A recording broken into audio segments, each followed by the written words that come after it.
So this is Wednesday, April 2nd, 2025. It is the 4 o'clock session.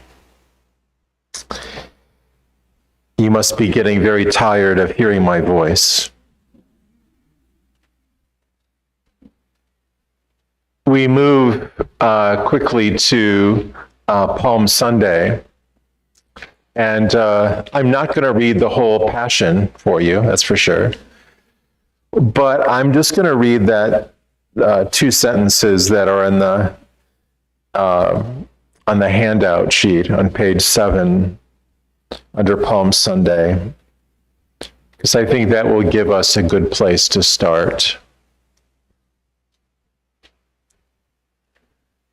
Then he said, "Jesus, remember me when you come into your kingdom." Jesus replied to him, "Amen, I say to you, today you will be with me in paradise."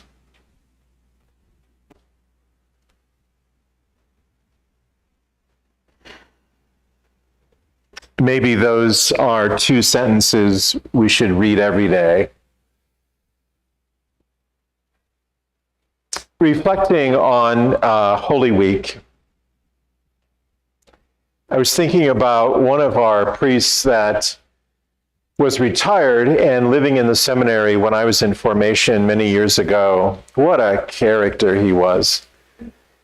He was this tiny little guy and weighed about 85 pounds and was in recovery from alcohol, and he was just a nut, total, and he was always saying things to stir us up. But brilliant, brilliant man.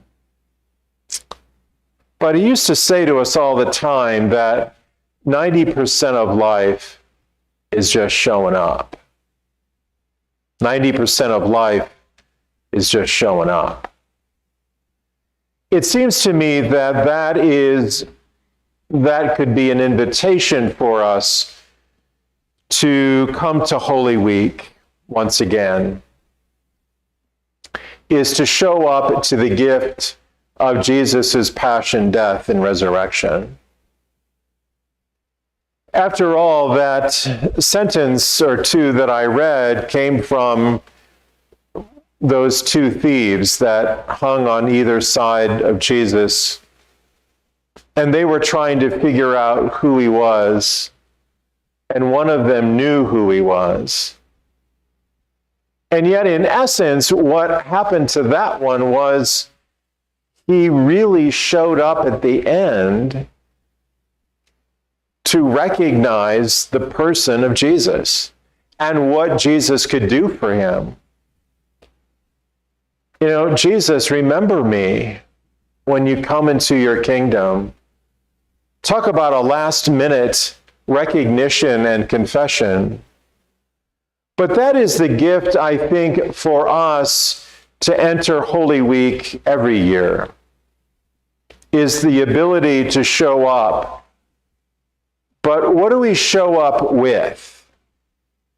Well, it seems that we show up with every single thing that rests in our hearts. We show up with our worry, our fret, our anxiety, our doubt, the ways in which we've mistreated people, the ways in which we can't figure out what life is, as well as all the ways in which we have come to a profound joy in the gift of who we are and who God is. We show up with, in other words, with everything, and we don't leave anything behind. We show up once again to Palm Sunday in the gift of that Holy Week to be continually transformed by the love of God and the gift of Jesus' memory for you and me. For he does indeed remember us until the end, and we shall be with him always in paradise. Holy Week is an invitation for us to surrender to the gift again of Jesus' passion, death, and resurrection. It's what we do every year, every day. We surrender to the reality that our God is calling us further and more deeply into the gift of love and the gift of God's mercy and the gift of God's hope settling in our lives. The older we get, however, sometimes we've just had enough. Like, what more could God do with us? How much closer could I possibly get?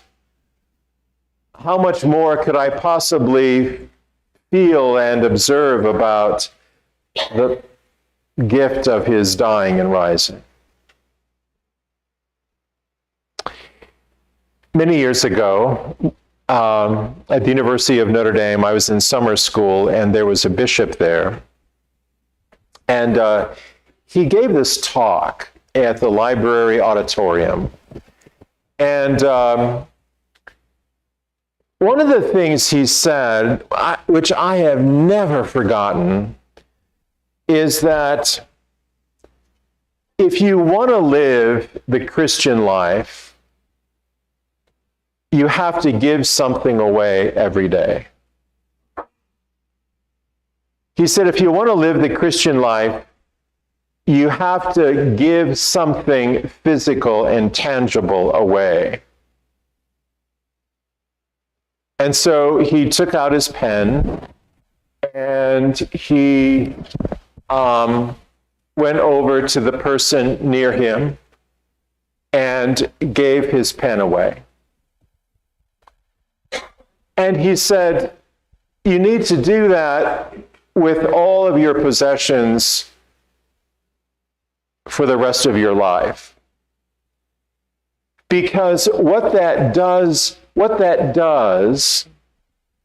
is that it enables the rhythm in our hearts to develop, that we can let go of something in order to receive something. And he said, at the end of our lives, it will be so incredibly natural for us to finally give over our last breath to Jesus and to walk into eternity. Because the rhythm of that has been formed within us. And he said, it will be as natural as anything to just go with him. I love that. And I think and I think Holy Week is that invitation again to let go of those things that keep us stuck in the ways in which life is. If we could only stick those things, we could then enter more deeply into the mystery of the rhythm of letting go of something in order to receive something. And what we need to let go of is everything that makes up our humanity, every obstacle that keeps us from the kingdom, every obstacle in our heart and mind and soul, that including our stubbornness and our worry and our doubt and all those things that keep us filled with anxiety and worry and doubt about our lives and our future. If we establish the rhythm of learning how to let go of something in order eventually to receive the love that God has for us in the end, we will find life now. I remember hearing that for the first time, and so I started doing that. at the time. This was in the 90s, or early 90s, I guess. And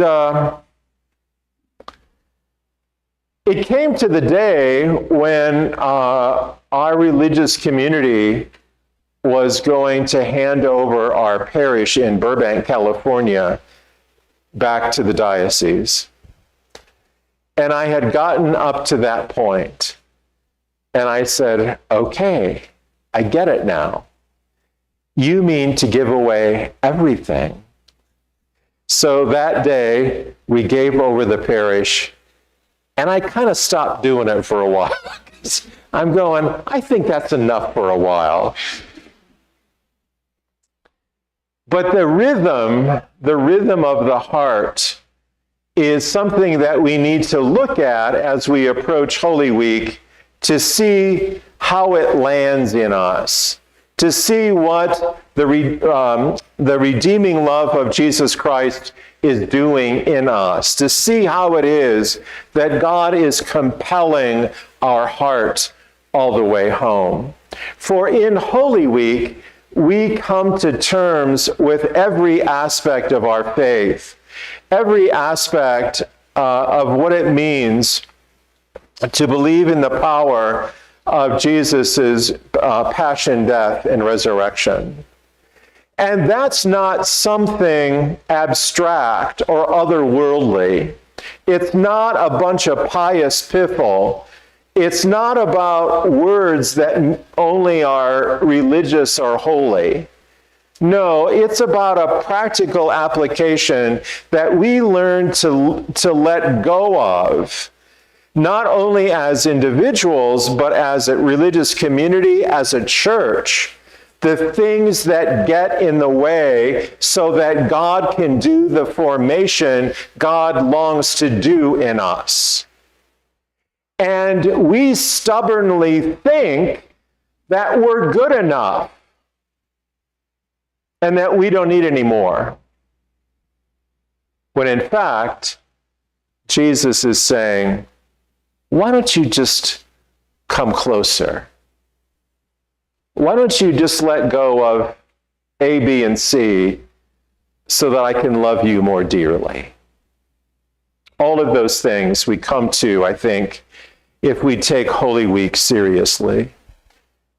As you know, it is, as you've been through this for lots and lots of years, it is a profoundly beautiful and grace-filled week that begins with Palm Sunday, and that our role is to simply show up for it. Showing up with hearts that are open and free and loving. Showing up with our possessions ready to, the possessions of our heart ready to give away, those things that keep us ultimately from the empty tomb.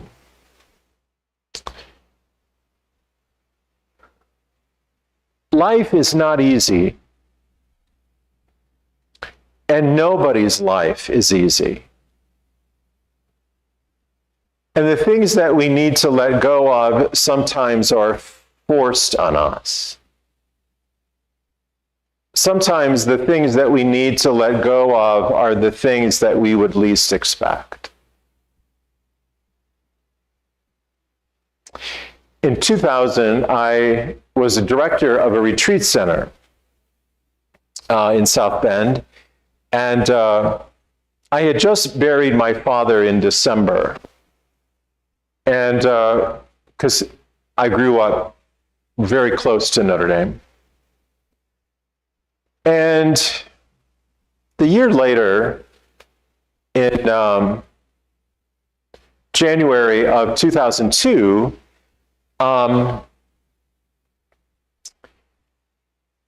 it was a cold Saturday morning, and it was January 5th. Not that I'm paying attention to those dates or anything, but it was January 5th, 2002. I received a letter in the mail from the bishop saying that upon reading this letter, I no longer had faculties in that diocese. Simply because I think he just didn't like me. So it was a very complicated and weird thing. Our provincial knew nothing about it, and after meeting with the provincial and the two assistants, I called my mother, and she was hoping that I would be there for her death. Well, I really didn't have a place to go, and my religious community was just kind of scratching their head about what was next.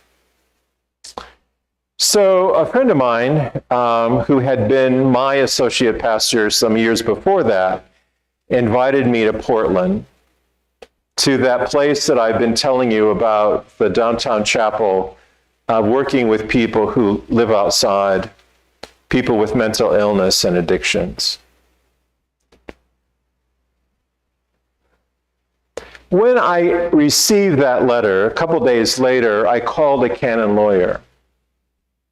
And so I met with him.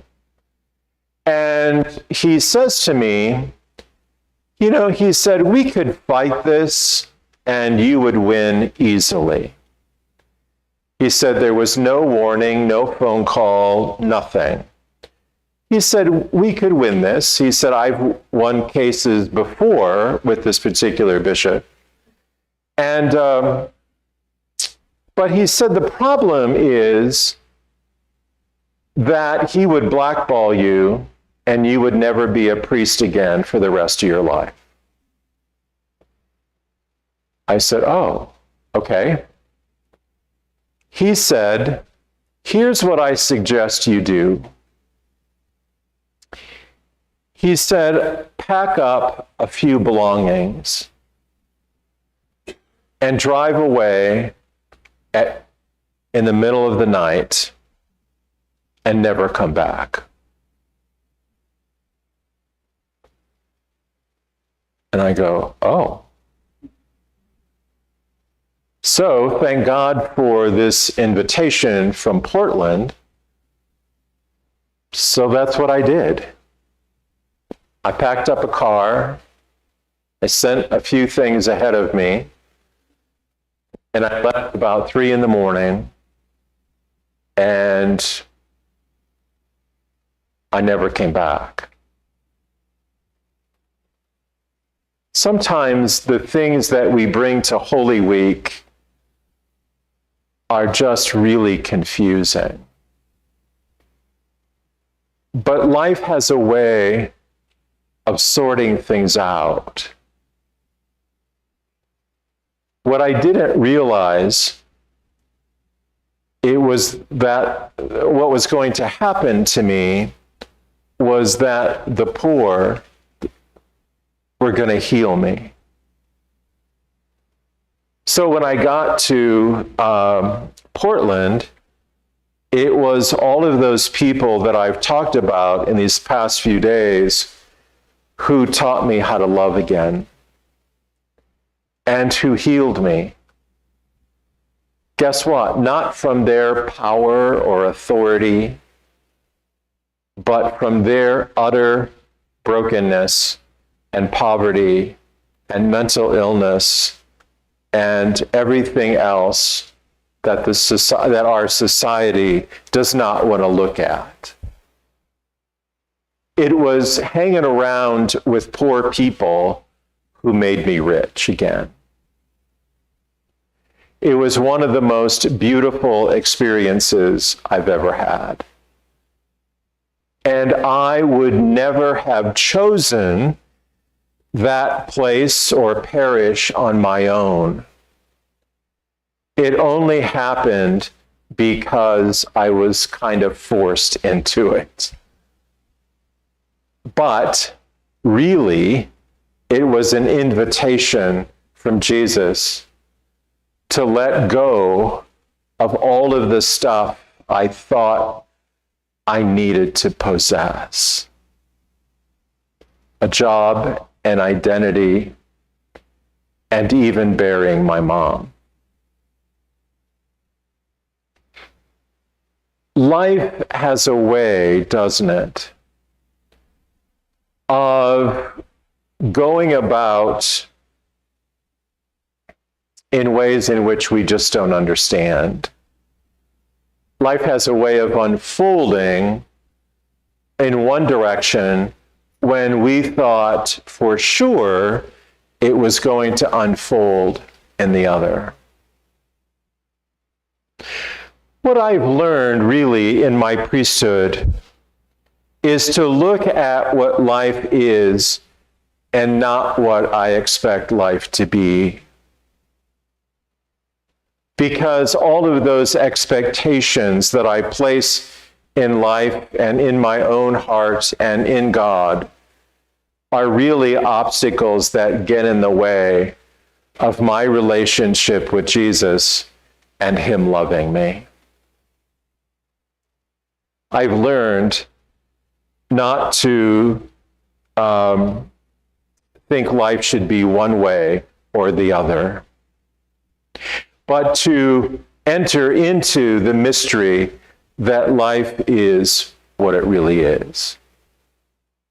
That, I think, is one of the greatest lessons I have learned in my 42 years of priesthood, is that we need to face the reality of life as it is, and not what we hope it should be, or could be, or ought to been, or might have been, but just the way it is. And that is the place of freedom. We come to Holy Week bringing all of these things with us. All of the expectations that life should be one way or the other, or that my old age should be this way or that, or my room should be organized in this way and not that way, or that my health should be over here and not over there. When in fact, what we are called to in Holy Week as you gather together to pray is to come face to face with the reality of how life is. And that is where you're going to find the dying and rising of Jesus Christ. It's not easy. Never has been, never will be. So what I thought was the biggest obstacle in my life, the biggest cross to endure at that particular moment, turned out to be life's greatest gift. Who knew that it took a bishop to strip me of everything that I thought I needed to get me on the level ground of people who were poor, so that the poor could teach me how to live? That is a gift that I will treasure for the rest of my days. It is also the gift that I bring every Holy Week to make sure that I thank God one more time for all of those people through their poverty and anxiety and anxiousness, that life is worth it.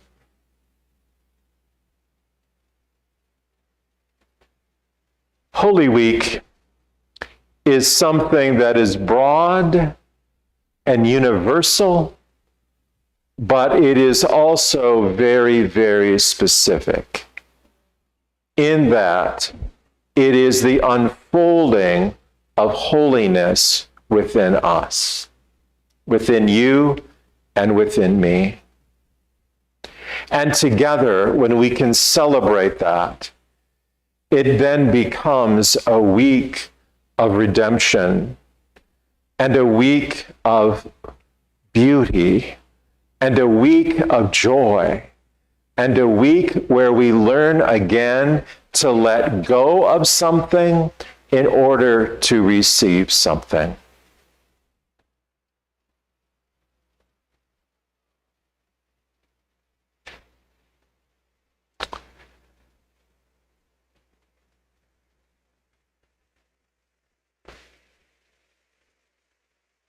During the week of Holy Week,